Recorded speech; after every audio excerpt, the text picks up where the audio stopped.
ek nou vanaand vir julle moes vra, en ek kan vir julle presies sê, hoeveel keer het julle dit al gehoor? Julle het dit 9 keer gehoor, 8 keer, want hierdie is die 9de keer.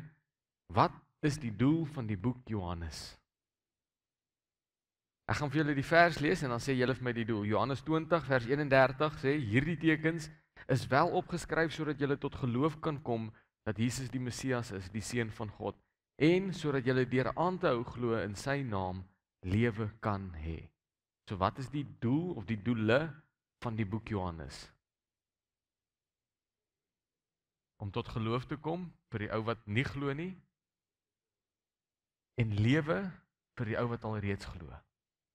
So dis 'n boek wat nie, julle sal weet baie van die evangelies, as ons by hulle uitkom sal ons dit leer, is geskryf vir 'n spesifieke groep mense. Matteus was geskryf vir die Jode. Dis uit 'n Joodse oogpunt uitgeskryf. Dit is geskryf sodat die Jode tot geloof moet kom. Lukas is vir 'n ander groep geskryf. Johannes is geskryf vir enige iemand. Maak nie saak wie jy is nie, maak nie saak waar jy in jou pad is nie. Dit is geskryf sodat enige ou wat dit lees, iets daaruit kan kry. Laasweek was ons by die gedeelte waar Jesus die water in die wyn verander het. Hy was by die bruiloffees en hy en sy maat het hierdie gesprek gehad. En ek wil net so vinnig weer saam met julle daardeur gaan. Johannes 2 vers 1. Vers 1 tot 4 sê, op die 3de dag was daar 'n bruilofsfees by Kana in Galilea. En Jesus se moeder was daar. Ook Jesus en sy disippels is na die bruiloffees genooi. Toe die wyn opraak, sê Jesus se moeder vir hom, hulle het nie meer wyn nie, maar Jesus vra vir haar, vrou, waarom pla u my? My uur het nog nie aangebreek nie. Sien, daar so 'n bietjie kontroversie oor hierdie teksgedeelte. Daar so 'n bietjie goed wat die ou wat net slim genoeg is om 'n teenstryd in die Bybel raak te sien, gaan na hierdie gedeelte toe en dan trek hy dit uit en dan sal hulle of sê, kyk, Jesus was ongehoorsaam. Jesus het gesê, dis nog nie my tyd nie, maar hy het in elk geval die wonderwerk gedoen. Of Jesus was kwaai en hy was lelik met sy ma gewees, met die woorde wat hy met haar gepraat het.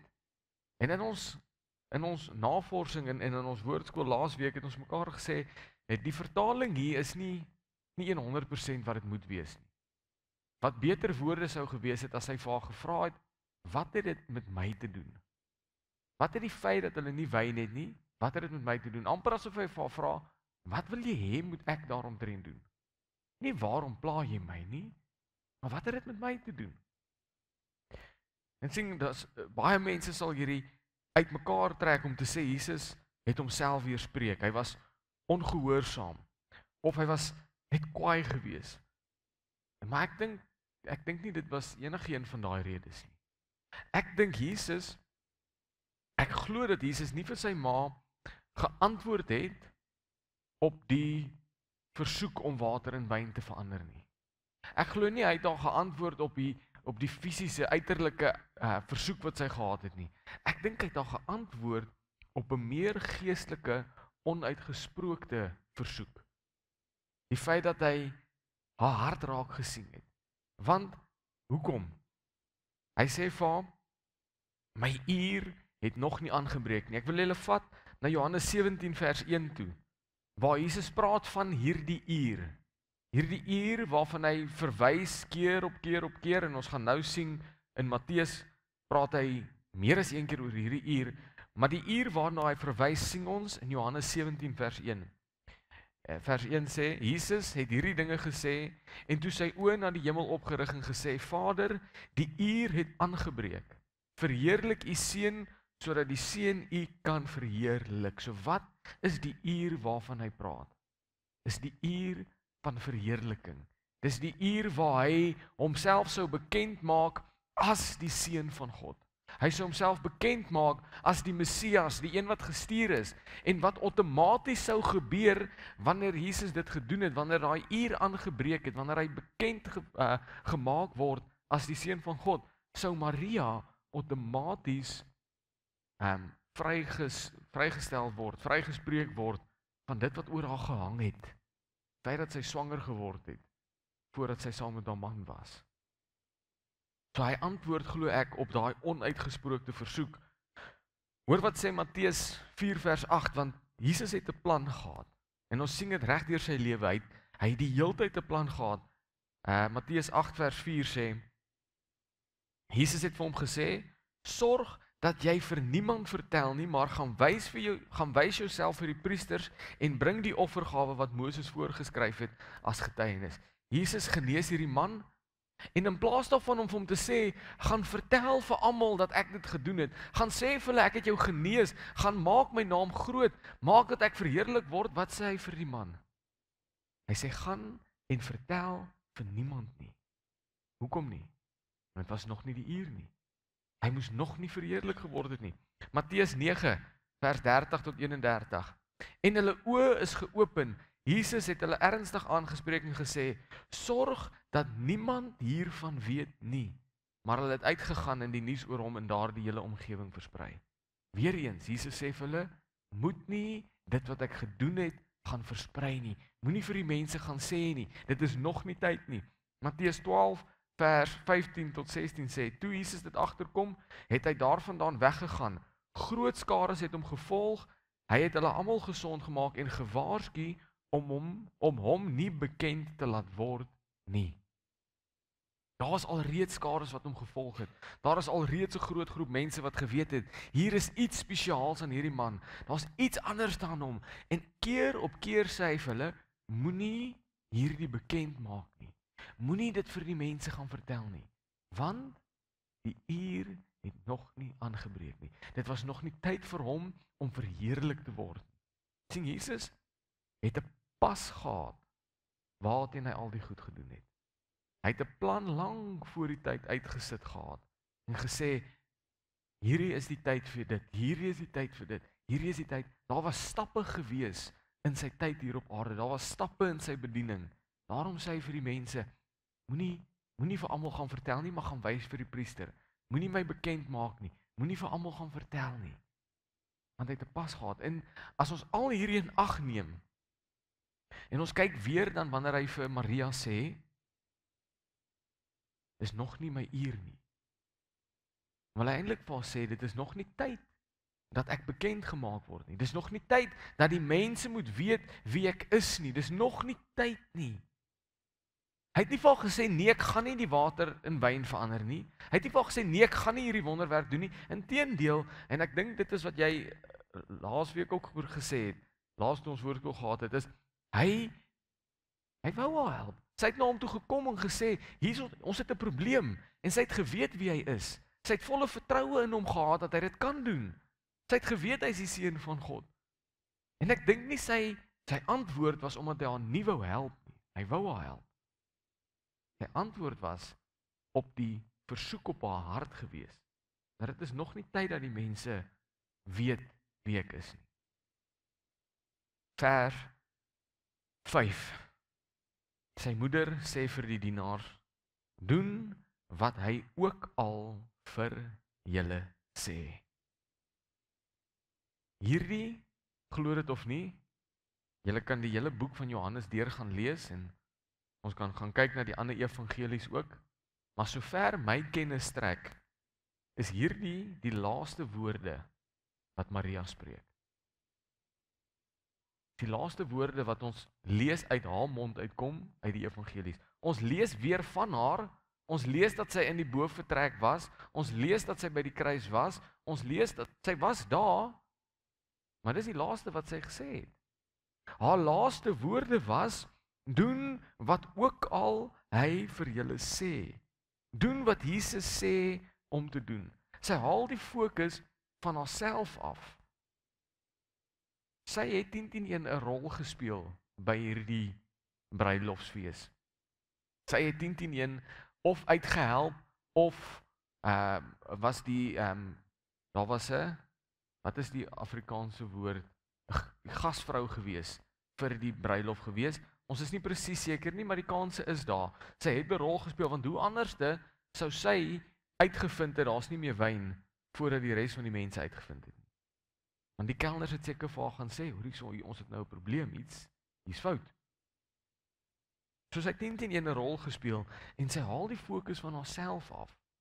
En sy sê, moenie na my toe kom vir die antwoorde nie. Moenie vir my hier. Waarom my seun? Hy kan. En wat ook al hy sê julle moet doen, doen net dit. Dis die ding waarmee ek dink mense oor die algemeen die meeste sukkel. Is om net te doen wat Jesus sê om te doen. Ons wil soms nie glo dat dit net so eenvoudig is nie. Daar moet ietsie meer wees. Daar moet meer wees wat ek moet doen. Daar moet meer wees. Ons wil altyd sê dit is Jesus plus al hierdie ander goed wat ek moet doen. Ek moet hom volg en ek moet seker maak ek gaan deur hierdie hele proses. Ek moet hom vertrou en ek moet daarom die bank op speed dial hê. Ek moet Jesus plus enigiets is gelyk aan niks. Jesus alleen is die antwoord. Hy is die een wat vir jou deurkom en daar's iets vir my verstommend aan die mensdom. Ek weet nie of die Afrikaanse, die mense wat die taal uitgedink het, dit so beplan het nie. Hoekom hulle gesê het mensdom? En daar's 'n rede, ek sê dit altyd, daar's 'n rede hoekom die woord ons vergelyk met skape. Want 'n skaap is nie 'n braaide dier nie. Julle het almal al daai video gesien van die ou wat die skaap uit die kraak uit die grond uithaal. Hy trek hom aan sy agterpooie uit. Hy op die grond en hardloop by so 10 tree, dan val hy net weer in dieselfde gat. Dis wat ons mense doen. En daar is 'n groep mense en julle gaan weet van wie ek praat en ek gaan dit nou nie hulle spesifiek noem nie, want dan gaan ons mense omkrap wat dalk aanlyn luister, maar daar's 'n groep mense, groep Christene, inteendeel dink ek is dit die grootste Christenbeweging op die aarde op hierdie oomblik, wat glo dat jy bid deur Maria. Jy bid deur haar, jy kan tot haar bid, jy kan deur haar goed vra. Ja, Jesus is daar, maar Maria is amper op dieselfde vlak as hy. Weet julle van wie ek praat? Julle is wel bekend met hulle? Sien, daar is 'n okkultiese beweging wat op hierdie oomblik deur ons land en deur ons wêreld versprei. En hoor mooi wat ek sê. Sien, enkele jare na Jesus se dood, nie baie lank nie. Nie 100 jaar nadat hy dood is nie, begin die mense die fokus van Jesus afhaal en hulle begin dit op Maria sit. Want sy is tog die maagd wat swanger geword het. Daar moet iets spesiaals wees aan haar. Hulle haal die fokus van Jesus af en sê, maar ons kan dit op Maria ook sit. Sy was aangeraak deur die Heilige Gees. Dis enkele jare na Jesus se dood. En weet julle dat daai klein beweging het ontstaan in die grootste Christelike beweging op hierdie aarde op hierdie oomblik. Hulle maak uit vir 'n groot gedeelte van, want hulle word almal mos nou geskep onder Christene, want ons aanbid Jesus Christus. Op hierdie oomblik 2025 is daar 'n soortgelyke beweging wat sy kop uitsteek. En hoor my mooi, hiermee doen ek geen afbreek aan die Heilige Gees nie. Maar as in hierdie dag en tyd mense wat die fokus van Jesus afhaal en dit net op die Heilige Gees sit. As mense wat Jesus en wat hy van my vra en van my verwag verontagsaam en net fokus op die werke van die Heilige Gees. Ons wil nie doen wat Jesus sê nie, want dis ongemaklik, dis nie lekker nie, dit maak soms seer, ek wil dit nie hoor nie, ek wil net doen wat die Heilige Gees sê, want die Heilige Gees bekragtig my met woorde van profesie. Hy gebruik my om mense te genees. Daar's nie 'n groot verskil tussen wat nou gebeur en wat toe gebeur het. Die oomblik as ons fokus van Jesus Christus afhaal, dan gaan ons in 'n baie gevaarlike plek in. Maria sê vir hulle, wat ook al hy sê, julle moet doen. Doen net dit. Die mense wie hierdie groep Christene nou aanbid, die persoon wie hulle aanbid, se laaste woorde in die evangelies is doen wat Jesus sê julle moet doen. Wys na hom toe. Kan ek julle vra, wat is Jesus se woorde self rondom wat die Heilige Gees gaan doen? Wat sy rol op aarde gaan wees? Lees dit saam met my, Johannes 16 vers 14. Ek dink dit is op die bord. Dit sê, hy sal my verheerlik, omdat hy dit wat hy van my sal ontvang, aan julle bekend sal maak. Wat is die doel van die Heilige Gees? Wat was Maria se doel gewees? Wat was haar laaste woorde? Sy verheerlik die Seun. Wat doen die Heilige Gees? Hy verheerlik die Seun. Wat moet ek en jy doen? Verheerlik die Seun. Dis die rol van die Heilige Gees. Wanneer ek 'n profesie bring, en dis hoekom ek sê, ek maak geen afbreek aan die gawes van die Heilige Gees nie, dis belangrik. Dis belangrik om die Heilige Gees deel te hê van jou lewe. Maar wanneer ek iemand genees, doen ek dit sodat daai persoon genesing kan kry? Nee, ek doen dit sodat die Seun verheerlik kan word. Wanneer ek 'n profetiese woord bring, wat doen ek? Verheerlik die Seun. Wanneer ook al die Heilige Gees my gebruik, sal dit wees om die Seun te verheerlik. Dit is sy doel. Ek en jy is gemaak om God te aanbid. Ons raak soms bietjie opgevange, en dis hoekom ek sê dit raak 'n beweging wat baie vinnig ongesond raak. Want ons raak so opgesweep in die werking van die Heilige Gees, en wat dit als vir my kan doen, en wat dit vir my beteken, en wat ek alles hiermee kan maak, en dat dit my lewe soveel beter gaan maak, en ons besef nie, dat dit gaan nie oor my nie. Dit gaan nie oor my nie. Dit gaan oor om die Seun te verheerlik. So mag ons nooit in hierdie gemeente en in hierdie dorp, mag ons nooit ons oë van Jesus Christus afhaal nie. Mag alles wat ons doen, elke profetiese woord wat ons spreek, elke genesing wat plaasvind, elke onderskeid wat gemaak word, elke gawe wat in hierdie gemeente werk, mag dit wees om die Seun te verheerlik. Dis waarvoor ons gemaak is. Dis wat ons doen.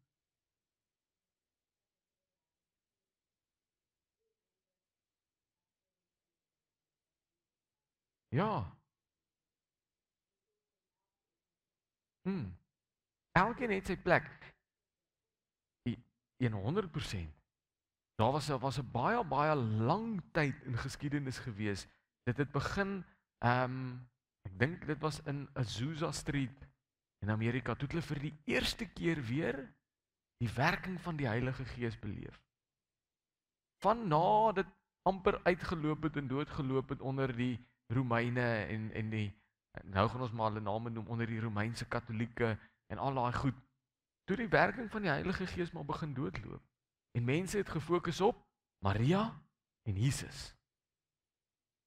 Daar was nie Heilige Gees nie, en daar was ook nie, ek dink vreeslike verandering gewees nie. Daar was nie iets merkwaardig gewees nie.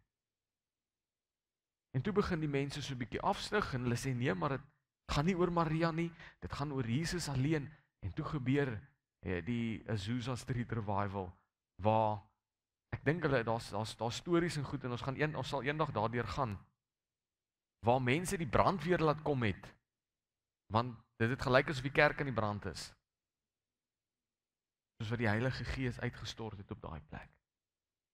Nou het al twee nodig, en die een moenie aftrek kry teenoor die ander ene nie, dit moet saamwerk. Die Maria verheerlik Jesus, die Heilige Gees verheerlik Jesus. En ons gaan nou 'n bietjie van topic af. Die woord van God sê dat geen mens wil God dien nie. Geen mens wil God behaag. Maar die Gees van God trek elkeen na hom toe nader. So, baie mense sit by my in die kantoor, en dan sê hulle vir my, ek weet nie of ek hemel toe gaan nie, ek weet nie of ek die Here opreg wil dien nie, ek weet nie of my lewe op 'n regte plek is nie, ek weet nie wat aangaan nie, en dan kan ek altyd met sekerheid binne in my sê, die feit dat jy hier sit, met hierdie vraag, sê vir my dat die Heilige Gees al klaar binne in jou werk. Want jy in jou vlees, in jou eie mens, apart van God, wil hom nie dien nie. Jy wil nie. Dis wat hierdie vlees se ingesteldheid is om nie God te dien nie. Al hoekom jy wil, omdat die Gees van God dit binne in jou wakker gemaak het om hom te dien. So die Heilige Gees, alhoewel die mense van hom vergeet het, was nog steeds daar, want geen mens sou Jesus Christus wou dien sonder die Heilige Gees.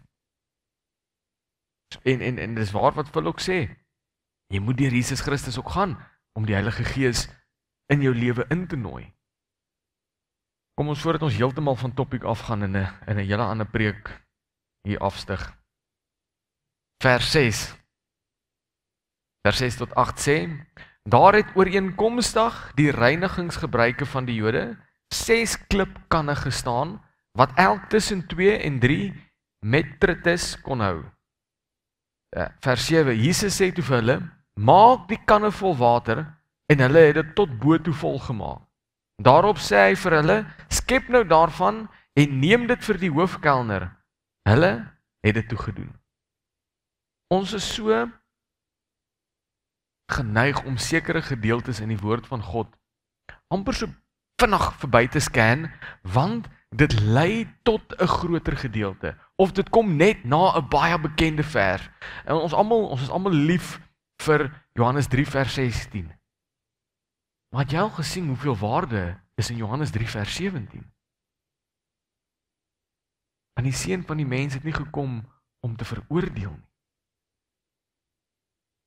En ons doen dit met soveel teksgedeeltes, ons mis waardevolle, ek weet nie wat om dit te noem nie, waardevolle inligting, geskenkies, sulke goue nuggets in die woord van God, want dit is of voor of na 'n baie bekende gedeelte.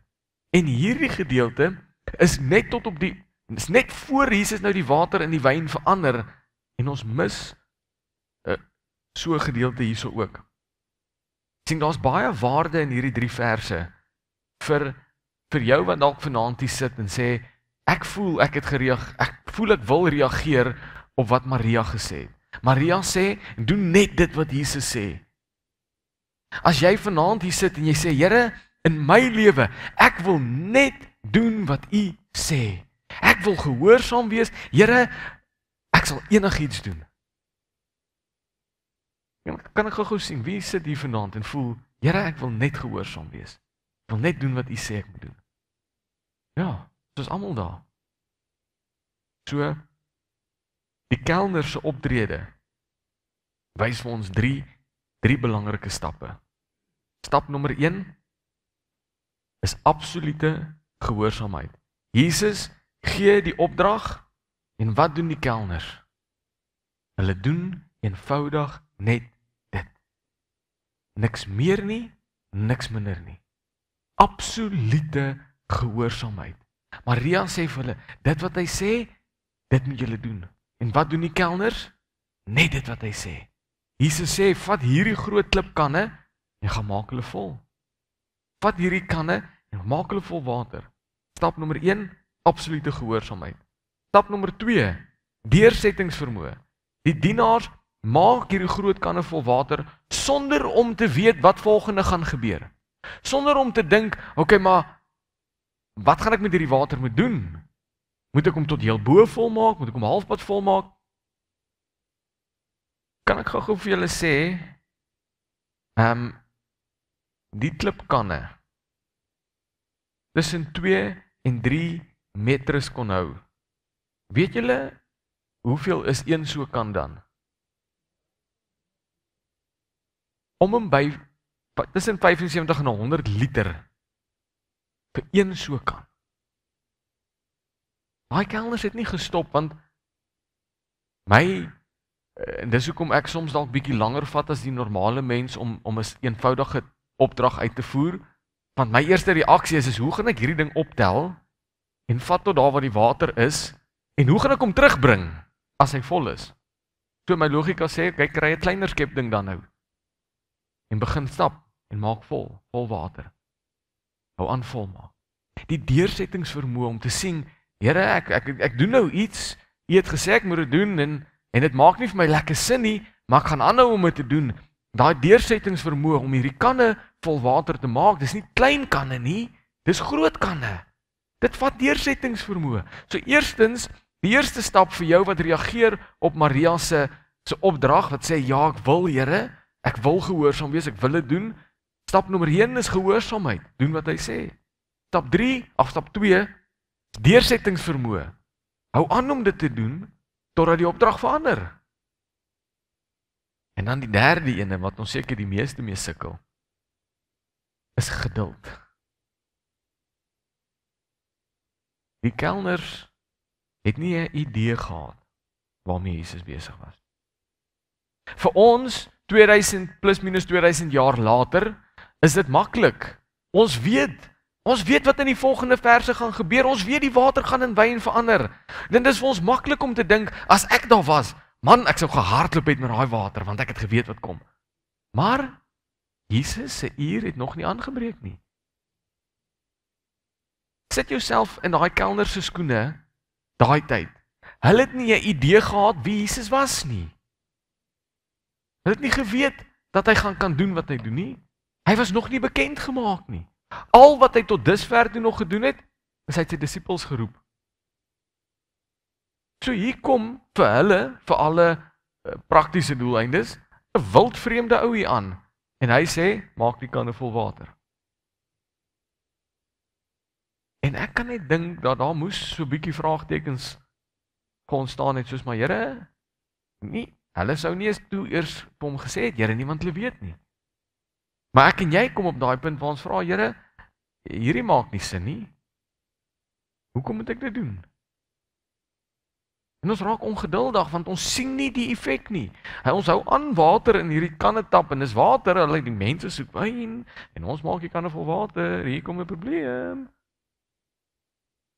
Maar hulle het geduld gehad om aan te hou doen wat Jesus hulle sê. Jesus het hulle nie bymekaar gemaak en soos wat die rugby spanne voor die tyd, hulle gryp ons mekaar so aan die treie en dan staan hulle in 'n sirkeltjie dan. Praat hulle gou-gou. Onthou, die heel agter van hulle is verskriklik vinnig as hy die bal het. Ja, hom, wat ook al. Hy het nie vir hulle gesê, hier's die plan, hier's wat ons gaan doen. Nee. Hy het vir hulle geen stappe gegee nie, hy het net vir hulle die stap gegee wat hulle nou moet doen. Ek en jy, wanneer die Here vir ons sê, doen dit of doen daai, en ons kry stap nommer 1, dan is dit amper asof ons so 'n bietjie op stroppelis raak en vir die Here sê, okay, ek wil weet wat gebeur in stap 2 tot 5 voordat ek aangaan. Ek wil nie, Here, ek wil weet hoe gaan hierdie ding uitdraai. Ek gaan nie my naam hier agter sit of hierop reageer of hierop iets doen as ek nie weet hoe gaan dit eindig nie. En dis nie wat die Here hier met die kelners doen nie. Hy gee vir hulle stap vir stap en hulle het geduld daarmee en doen dit net. Daar was nie 'n uitleg van stappe nie. Jesus het hulle nie gerus gestel en vir hulle gesê, moenie worry oor dit nie. Ek gaan nou gaan ek die water in wyn verander bo natuurlik wonderbaarlik nie. Hy het ook nie hulle egos gestreel en vir hulle gesê, hoorie so as julle doen wat ek sê, weet julle dat 2000 jaar van nou af gaan mense nou nog van julle lees nie. Nee. Sy opdrag was eenvoudig en hulle het met gehoorsaamheid, deursettingsvermoë en geduld net gedoen wat hy gesê het. Jesus gee een opdrag op 'n slag. Ons wil weet wat gaan gebeur in die volgende maand. Ons wil weet wat gebeur in die volgende jaar. Ek wil 'n 5 jaar plan hê. Ek wil 'n 10 jaar plan hê. Ek wil 'n 30 jaar plan hê. Ek sê nie ons moet roekeloos leef nie. Want baie mense gaan nou na die teenoorgestelde en sê, nee maar, die Here het my gemaak net vir vandag en al die geld en alles wat ek het is net vir vandag, so môre sal hy weer vir my nuwe geld gee nie. Nee, hy Hy leer jou daarom rentmeesterskap ook. Werk mooi met wat jy het. Maar hy verwag nie vir jou om nou te sit en te wonder wat ek oor 30 jaar gaan doen nie. Hy gee vir jou 'n plan vir nou, vir hier wat jy nou moet doen. Ons hoef nie te worry oor volgende maand, of volgende week, of volgende jaar nie. En dit is nie hoe Jesus werk nie, hy gee vir jou die stap vir nou. Vir wat jy nou moet doen. Hy openbaar sy plan aan ons, stap vir stap. Vers 9. Toe die hoofkelner die water proe wat wyn geword het hy nie geweet waar dit vandaan kom nie, hoewel die dienaars wat die water uitgeskep het, geweet het. Roep hy die bruidegom. Nou hierdie verhaal, hierdie spesifieke gedeelte in die woord van God, hierdie storie,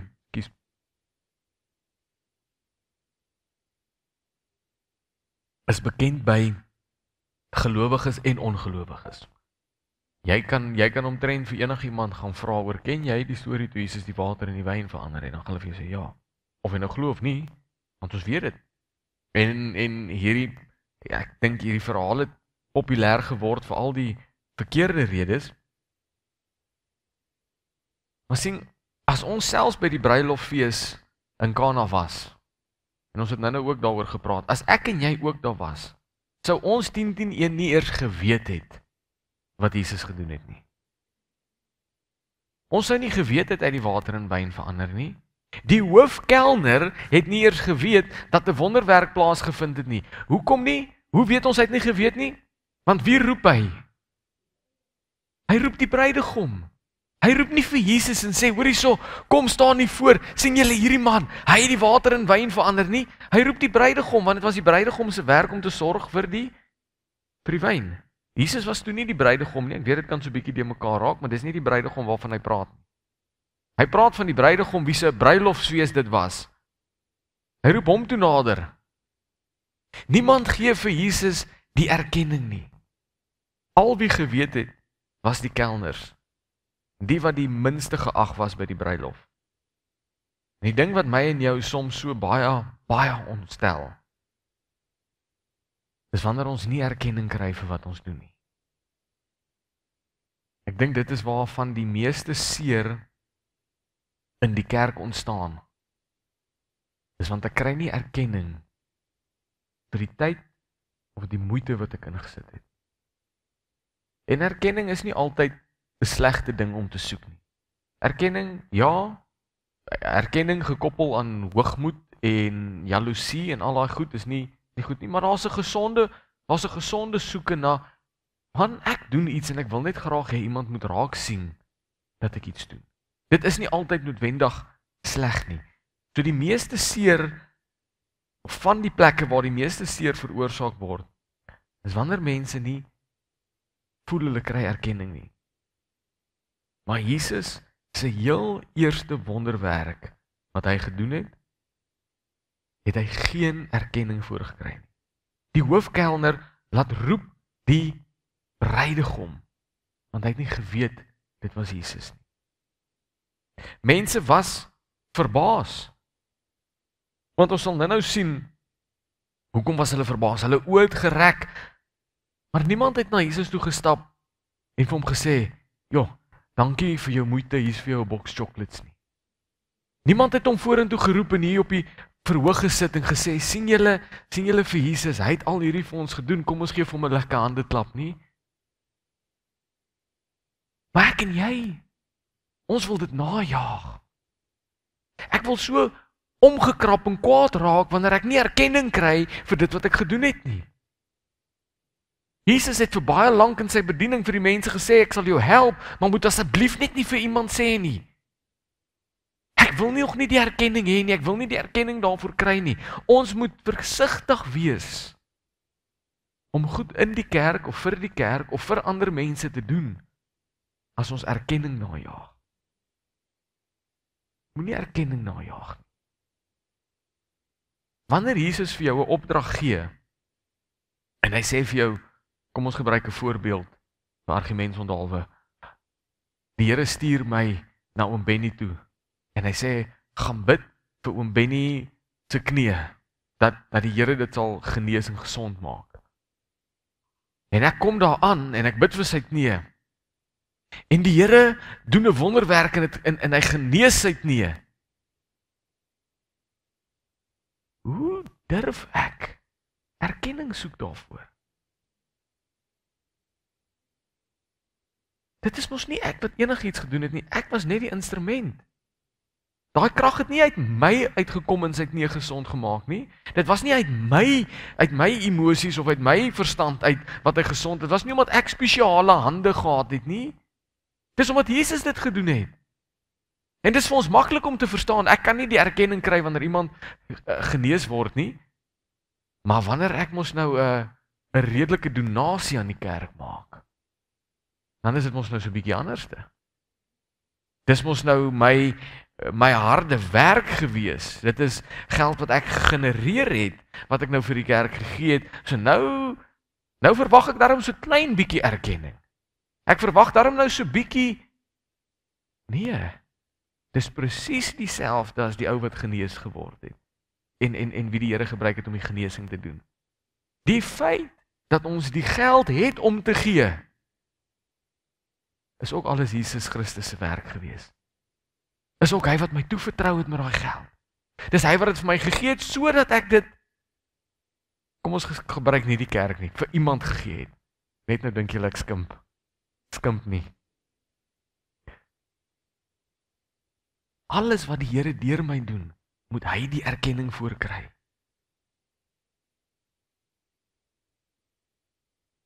Weet julle hoekom was die duiwel, die Satan uit die hemel uitgeskop? Selfverheerliking, gee vir my ook net tog net 'n bietjie erkenning. Ek wil ook tog daarom nou net selfverheffing, man, laat die son tog net bietjie op my ook skyn. Ek is daarom ons nou die een wat die kore lei in die hemel. Ek is die een wat die oorsaak is vir die lekker musiek, vir die gesingery. Kyk tog bietjie na my. Waar het hy opgeëindig? In die duisternis. 'n Baie ongemaklike warm plek. Erkenning is 'n gevaarlike ding wanneer ek dit begin najaag. Dis nie net iets wat sommer net so bietjie nie lekker by die Here sit nie. Dis 'n ernstige probleem wanneer dit vir my begin gaan oor die erkenning wat ek kry. Jesus het nie die erkenning nagejaag nie. Hy het net wat hy gedoen het hy gedoen om die Vader te verheerlik. So, hulle roep die bruidegom, vers 10, en hy sê vir hom, dis nou die hoofkelner sê vir die bruidegom, 'n mens sit eers die goeie wyn voor, en eers wanneer hulle begin dronk word, die van die swakker gehalte. Maar jy het die goeie wyn teruggehou tot nou toe. En hier, ek wou dit eintlik in die begin al gesê het, maar ek wil nou die geleentheid gebruik om dit te sê. So, baie keer in dienste, en ek is self skuldig daaraan, ek woon seminare en kursusse en konferensies by, dan sit ek daar en ek dink, ag, dit wat hierdie ou nou sê, het nou niks met my te doen nie, so, dan gaan ek in so afskakel blank mode. Ek weet, wag maar net die tyd om, totdat hy sê amen, en dan kan ek gaan koffie en 'n muffin kry. En dit wat ons hier bespreek, as dit niks met jou te doen het nie, en jy sukkel nie met hierdie probleem nie, moenie nie dink dat hierdie is nou nie vir my nie. Moenie dink dat ek het nou skielik, hoef ek nou nie op te let nie, want ek sukkel nie met hierdie probleme waarvan hulle nou praat nie. Nee, weet jy wat gebeur? In hierdie week wat voor ons lê, in hierdie tyd wat kom, word jy gekonfronteer met iemand wat hiermee sukkel. Word jy die vraag gevra op hierdie spesifieke situasie, en dan die woord van God sê, wees altyd reg om 'n goeie verdediging te gee vir wat jy glo. Wees altyd reg met 'n antwoord. Jy moet jouself opskerp om enige situasie en enige vraag en enige antwoord te kan hanteer. Dis wat God van ons verwag. So, terug by wat ons wil sê. Dit is vir my hartseer hoe baie mense hierdie teksgedeelte gebruik om drankgebruik goed te keer. Dis vir my hartseer hoe mense hierdie teksgedeelte gebruik om hulle eie sondige begeertes goed te keer.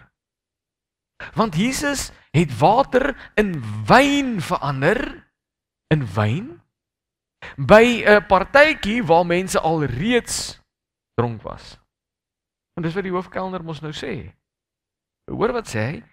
Hy sê, 'n mens sit eers die goeie wyn voor, en eers wanneer hulle begin dronk word, die van die swakker gehalte. So watse wyn het hulle dan nou verwag? Hulle het die swakker gehalte wyn verwag. Wat vir my sê, dat die mense alreeds dronk was. Hulle het alreeds begin om die wyn te geniet. Dit was alreeds 'n gesellige partytjie gewees.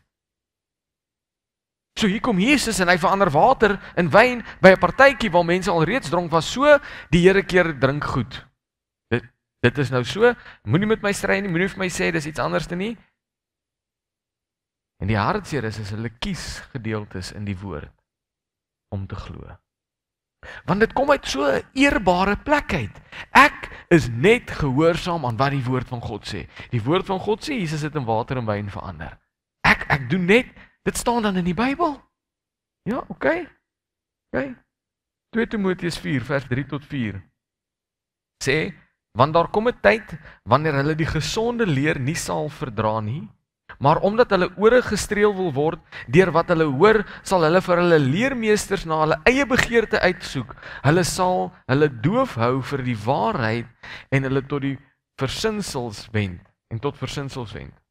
Ons weet dat die tyd waarvan Paulus hier praat is hoe nader ons aan die eindtye beweeg. En ek en jy, raai wat doen ons? Beweeg nader aan die eindtye. Elke dag is ons 'n stap nader. Elke dag sien ons die tekens. Elke dag lees ons die gerugte. Elke dag sien ons dat die tyd kan nie meer ver wees nie. En hier sê Paulus, wanneer hierdie tyd nader kom, gaan daar mense wees wat vir hulle leermeesters kies, wat vir hulle gedeeltes uit die woord uit gaan kies, wat net hulle gehoor streel, wat vir hulle sê wat hulle wil hoor. Hulle wil tog so graag hoor om te drink is oukei. Want Jesus het water in wyn verander. Dit was sy opdrag. Ek wil vir hierdie mense sê, as jy werklik net dit wil doen wat die Here sê jy moet doen, as jy werklik net sy voorbeeld wil volg, as jy werklik met opregtheid in jou hart hierdie stelling maak, dan wil ek vir jou 'n ander vers in die Bybel lees.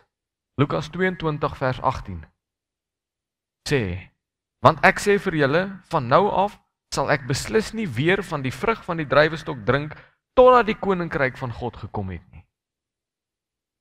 Ook Jesus, ook sy woorde, hy sê ek sal nie weer van die vrug van die druiwestok, wyn, ek sal nie weer wyn drink, totdat wat gebeur? Koninkryk kom.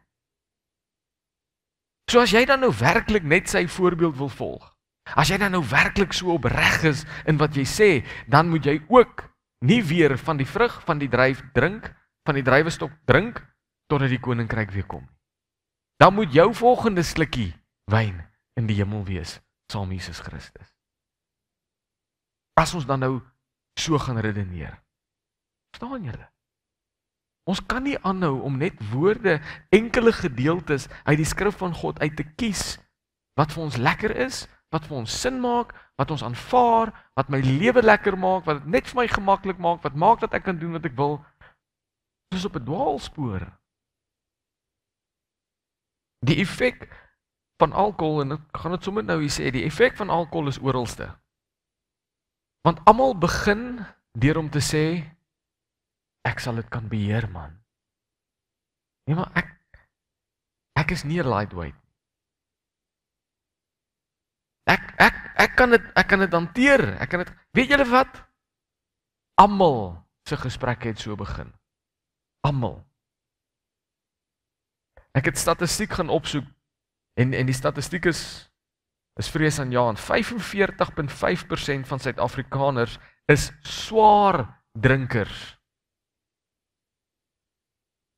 Amper helfte van ons land is nie drinkers nie, swaar drinkers, mense wat meer drink as wat hulle moet. In 2016, dis al statistiek wat ek kon kry, is 63.200 mense dood as gevolg van alkoholverwante ongelukke of met alkohol te doen. 63.200 mense.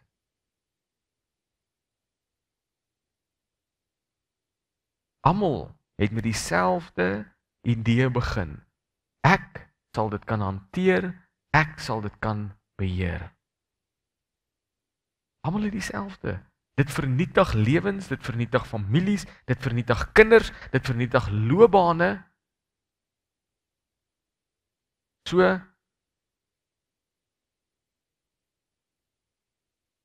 as julle kan my vrou agter my rug gaan vra, ek is nie 'n verskriklike emosionele denker nie.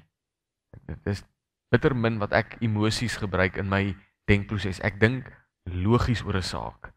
Dit moet vir my stap vir stap sin maak in my kop. Ek dink nie oor hoe ek daaroor voel nie, ek dink oor wat vir my sin maak. As alkohol dan verantwoordelik is vir soveel dood, as amper helfte van die land swaar drinkers is, as dit dan net lei tot 'n bekleierery en 'n geveggery en vernietiging en seer en pyn en dood, hoekom op aarde sou ek dit wou doen? En ek praat nou net van myself hier. Ek kan nie en ek gaan nie en ek wil ook nie namens jou besluit. Jy moet vir jouself dit uitmaak. Maar ek deel met julle waar ek staan. Ek kan nie verstaan, hoekom sal ek dit dan wil doen nie? Hoekom sal ek dit? Alright. Voordat ons te passievol raak hier oor vers 11. Dit het Jesus by Kana in Galilea gedoen. Dit, die begin van sy tekens, hy het sy heerlikheid geopenbaar en sy disippels het in hom geglo. En hier sien ons dat hierdie wonderwerk het toe 'n mate van verheerliking gehad, dalk nie op die mense by die bruilof nie, maar sy disippels het toe gesien. Sy disippels het toe gesien, hier is iets anderste. Die man wat ons geroep het, daar's iets anders dan hom. Ons het nie 'n fout gemaak toe ons besluit het ons gaan hom volg. Want hy het nou al reeds begin om goed te doen. En dis hier asof Johannes, die skrywer, die apostel van liefde, nie die doper nie, vir 'n oomblik terugstaan. Onthou, hy skryf nou 70 jaar na Jesus se dood, skryf hy hierdie boek en hy probeer dit eerstehands oorvertel. En dan vers 11 is dit amper asof hy 'n tree uit hierdie eerstehandse vertelling vat en hy sê hier die situasie, hier het alles begin. Hier is waar ons besef het, ons het nie te doen met enige normale rammie nie. Ons het nie te doen met enige normale leermeester nie. Hy sê, dit het Jesus by Kana in Galilea gedoen. Dit was die begin van sy tekens. Hy het sy heerlikheid geopenbaar en sy disippels het in hom geglo. Dis asof Johannes sê, hier het die groot dinge begin. Van hier af was ons lewens nooit weer dieselfde nie. En Johannes is verskriklik slim met sy woorde. En ek dink inteendeel, die woord van God is so slim uiteengesit met die woorde wat hulle gebruik. Sien, hy noem dit wat Jesus gedoen het, 'n teken en nie 'n wonderwerk. Nou, hoekom sou julle sê is dit 'n teken en nie 'n wonderwerk?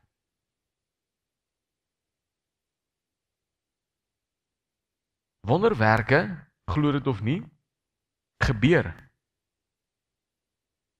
Daar is 'n ongeluk en die kind lê onder die kar en bonatuurlik kry die ma die krag om die hele kar op te tel en die kind onder die kar uit te kry. Wonderwerk. Maar as niemand glo nie, is dit al wat dit is 'n wonderwerk. Dis 'n groot gebeurtenis, dis lewensveranderend, maar dit stop dan nou net daar. Wonderwerke gebeur met alledaagse mense, wonderwerke gebeur met mense wat nie glo nie en niks kom daarvan af nie. 'n teken is 'n wonderwerk wat na Jesus Christus toe wys. Dis die verskil tussen 'n teken en 'n wonderwerk. Daarom noem Johannes hierdie 'n teken en nie 'n wonderwerk nie.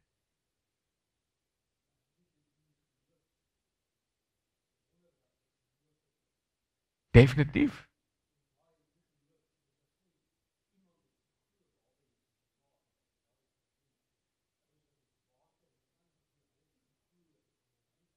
Nee. Dis 'n baie waar punt wat jy sê, dit het van geen ander persoon afgehang as Jesus Christus nie, dis wat jy probeer sê. Daarom was dit 'n teken wat na hom toe gewys het. Geen ander persoon kon die eer daarvoor kry nie, want dit was hy gewees. Daarom is dit 'n teken wat na hom toe wys en nie 'n wonderwerk nie. Dis 'n wonderwerk ook, want dit is iets wat nie normaal is nie. Dis iets wat nie moes gebeur of kan gebeur nie. Maar dit is 'n teken want dit wys na Jesus Christus toe. Daarom noem hy dit 'n teken. 'n Teken is doelgerig. 'n Wonderwerk is 'n groot kragtelike gebeurtenis wat lewens verander. 'n Teken is 'n groot kragtelike gebeurtenis wat lewens verander, maar dit wys na Jesus Christus toe. Vers 12 sê: Hierna het hy, sy moeder, sy broers en sy disippels na Kapernaum afgegaan, maar nie baie lank daar gebly nie. Kan julle vir my sê wat is die mooi wat ons in hierdie vers sien? Familie. Familie gaan vir my dieper as familie. Ja, familie is op die regte spoor, maar dieper. Jesus en sy ma het nou so 'n bietjie van ongemaklike interaksie gehad. So 'n bietjie van 'n sy vra iets en daar's 'n bietjie van 'n, ek wil nie sê 'n tif of 'n gestryery nie, maar dis nie 'n gemaklike situasie nie. Dis 'n bietjie van 'n gekrap. Iets was nie nou heeltemal lekker nie. En wat lees ons? Lees ons dat sy haarself gewip het en gesê het, nou gaan ek vir my ander seun gaan kry. Ek is nou klaar met jou. Julle het nou vir my omgekrap, jy het my nou seer gemaak. Lees ons dat sy haarself opgetrek het en stil in die hoek gesit het en gesê, loop julle nou maar sonder my, ek gaan nou net hier bly. Nee. Want dit is nie hoe ons met mekaar werk nie. Dis nie hoe ons werk nie. Dis nie hoe ons die lewe hanteer nie. Ons moet nie onsself optrek en sê, jy het my nou bietjie geoffend, jy het my nou bietjie seer gemaak, nou gaan ek aan 'n kant toe nie. Of pastoor het nou weer te veel oor alkohol gepraat vanaand en nou dit was nou definitief gemik op my. Ek weet nie eers wat in julle lewe aangaan nie. Eerlikwaar, ek spandeer hopeloos te min tyd op Facebook of Instagram of hierdie plekke om te weet wat daar aangaan. Dis regtig op niemand gemik nie. Maar ons raak so omgekrap en oprukkerig en opwipperig. Want iemand het nou vir my iets gesê wat nie lekker is nie. So wat leer ons? Maria was oop vir die gesprek gewees. Om te sê, okay, ek hoor dalk is my intensies nie heeltemal opreg nie. En dis reg, ek hoor. Ek sal gaan ondersoek instel en my hart gaan ondersoek en gaan kyk. Dis hoe ek en jy moet reageer. Wanneer iemand na jou toe kom vul en vir jou sê, ek het nou regtig nie geniet. Daai grappie op die stoep was gevoel as wat op my gemik was en my hart is nou omgekrap en al die dinge. Dan kan Phil ook sê, maar nee man, dan is ek ook nou omgekrap. Hoekom is jy so sensitief? En dan as ons weer kyk, wat gebeur? Die gemeente split en daar stig nog 'n kerk oor kan die pad en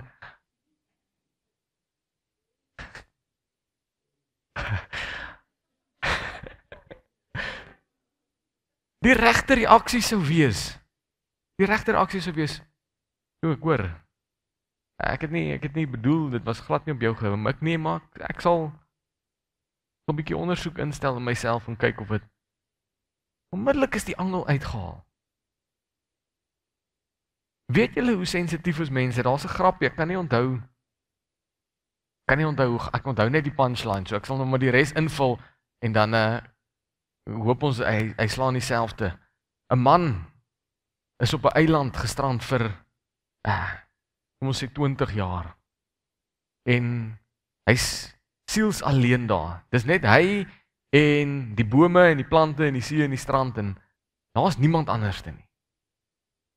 En eventually kom daar 'n skip of 'n vliegtuig verby en hulle sien hom en hulle stuur 'n skip en hulle mense kom haal hom. En toe hulle nou by hom kom en hulle sien maar ja, hy het geleef, daar's 'n huis en hy het 'n tuintjie gehad en daar was diere in 'n klein hokkie en 2 kerke. Hulle vra van meneer, maar hoe het hierdie nou ontstaan? Toe sê hy, nee, ek het nie gehou van wat die een kerk gepreek het nie, toe gemaak ek my eie een, toe begin ek aan ene. Hy's alleen. Een ou.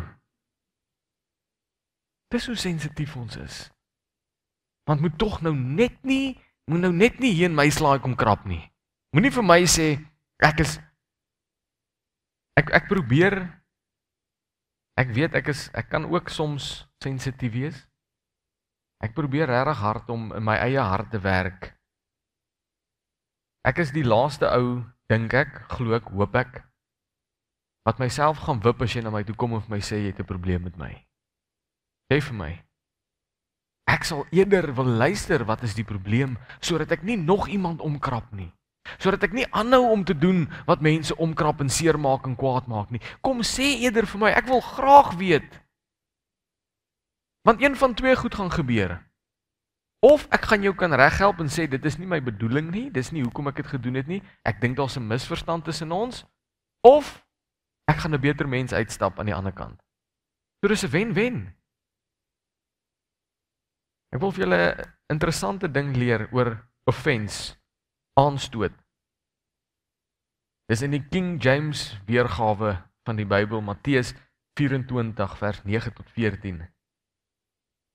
Hy praat ook van die eindtye en dan sê hy in vers 9, Then shall they deliver you up to be afflicted, and shall kill you, and ye shall be hated of all the nations for my name's sake. Hy sê, hulle gaan julle vervolg, hulle gaan julle haat, vir my onthalwe. Vers 10 sê, And then shall many be offended, and shall betray one another, and shall hate one another, and many false prophets shall rise, and shall deceive many, and because iniquity shall abound, the love of many shall wax cold, but he that shall endure unto the end, the same shall be saved.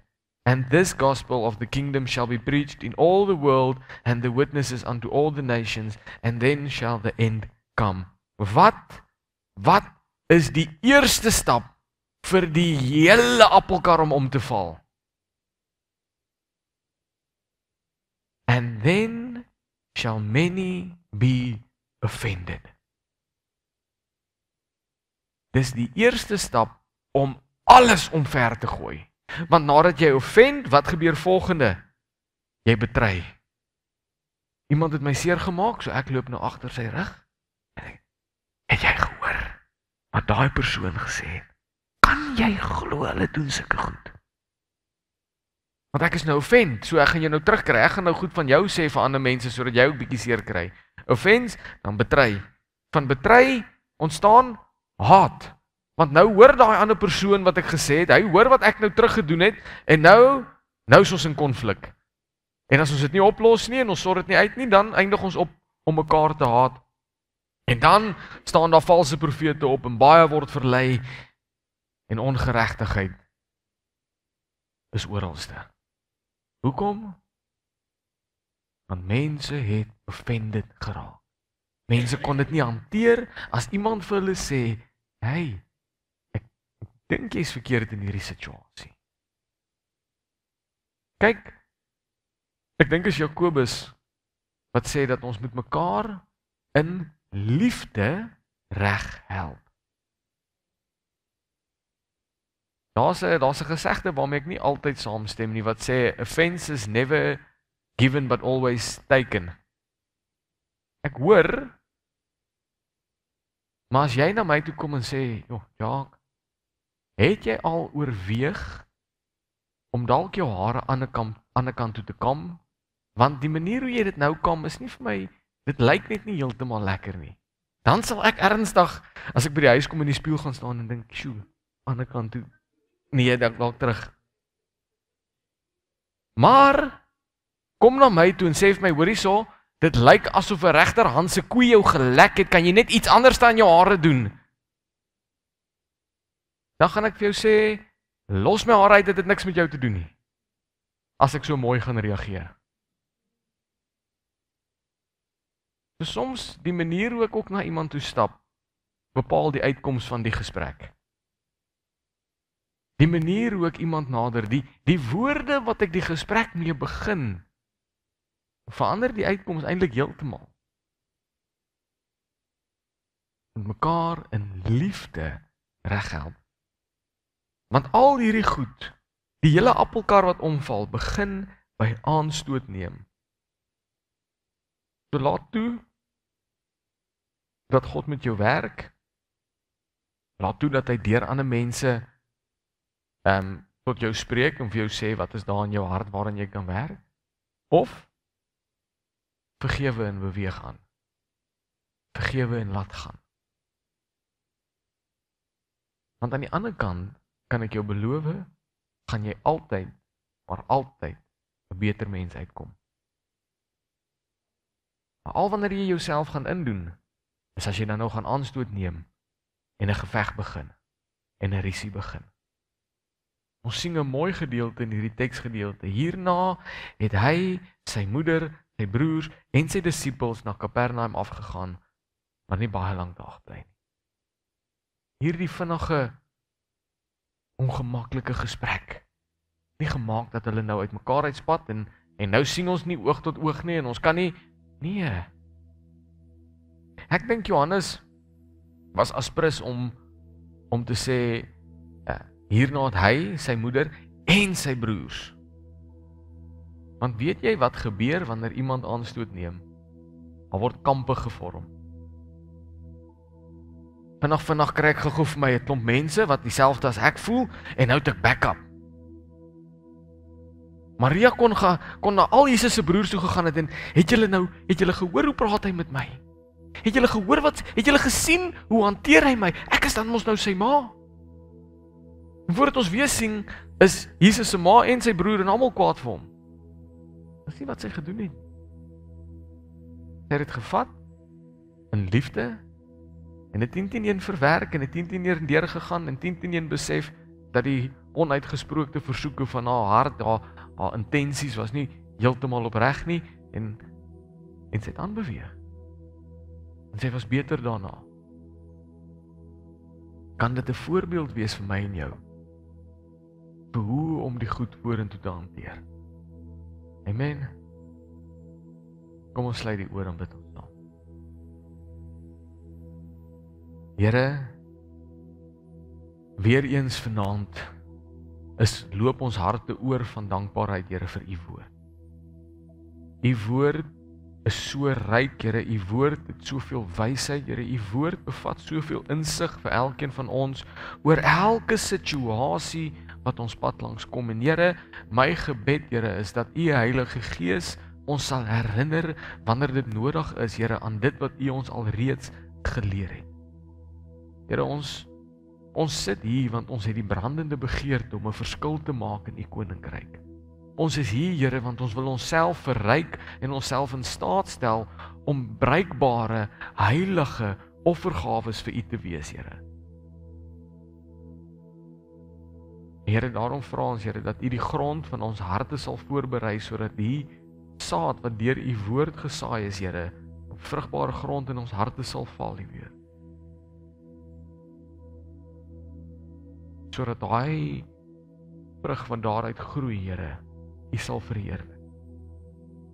Here, ek wil bid en vra dat soos wat die situasies en die geleenthede ons pad langs kom, Here, dat ons altyd sal reg wees met 'n antwoord om ons geloof te verdedig. Nie aanval nie, Here, maar om vir die wat vra, vir die wat soek, 'n antwoord te kan gee. En nie net enige antwoord nie, Here, 'n antwoord uit u mond uit u skrif uit, Here. Here, ek wil ook bid en vra dat hierdie woord, Here, verandering by ons ook sal bring. Here, ons weet die woord is nie net vir ons gegee sodat ons dit kan gee vir ander mense nie, Here, u woord is vir ons ook gegee sodat dit verandering in ons kan bring, Here. Mag ons deur hierdie woord ook verander word sodat ons beter, skoner en heiliger voor u kan leef. Here, dankie vir u liefde en genade. Amen en amen.